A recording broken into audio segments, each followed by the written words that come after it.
think there is a lot of misinformation around the regulations. There's a lot of misinformation, and there's a lot of hyperbole and hyper active ways in which people are talking about these regulations.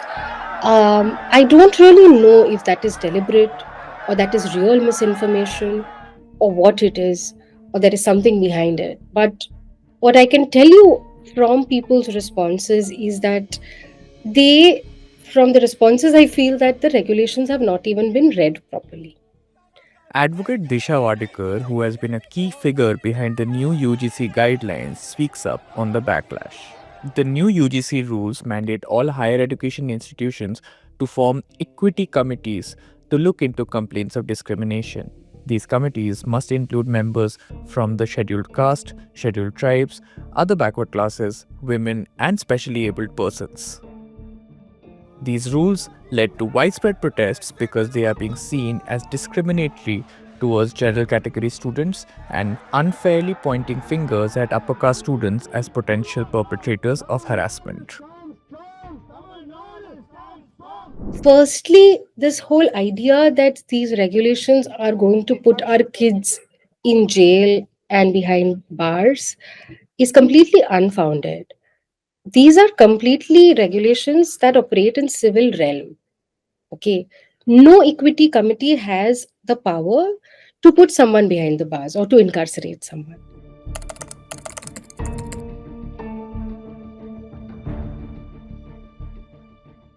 The one provision that UGC has added, which is that the college will have to approach the police if a penal provision is attracted. That is anywhere there.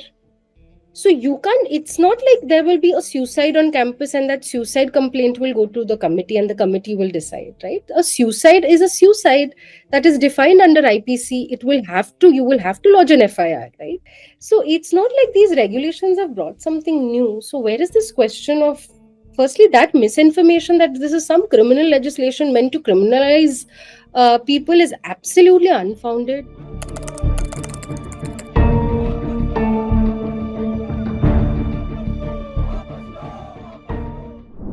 Secondly, I feel like there is a lot of misinformation around how these regulations are only meant for SC/ST OBCs.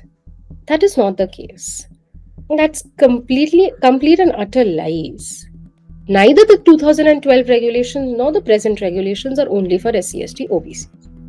2012 regulations and the 2026 regulations, both these regulations specifically talk about caste, gender, religion, race, place of birth, disabilities. So I am not understanding the selective outrage against the inclusion of caste-based discrimination, because there is discrimination based on gender, there is discrimination based on religion, there is discrimination based on disabilities, right? Now, there is one thing that everyone is pointing out, that there is a separate definition of caste discrimination. Clause 3C defines caste discrimination as discrimination based on caste or race against scheduled caste, scheduled tribes, and OBCs. Caste-based discrimination definition that everyone has a problem with, who should it include?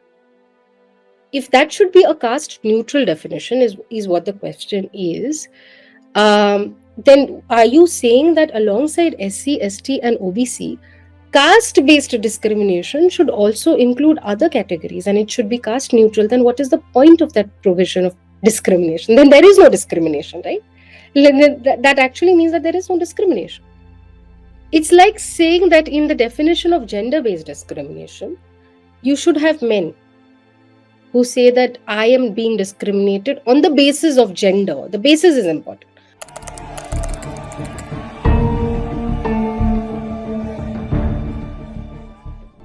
So I feel a little hurt by the manner in which this entire discourse and where it is going and where are we going and what are we talking about. But honestly, this is also a backlash that every protective law we've seen in this country has faced.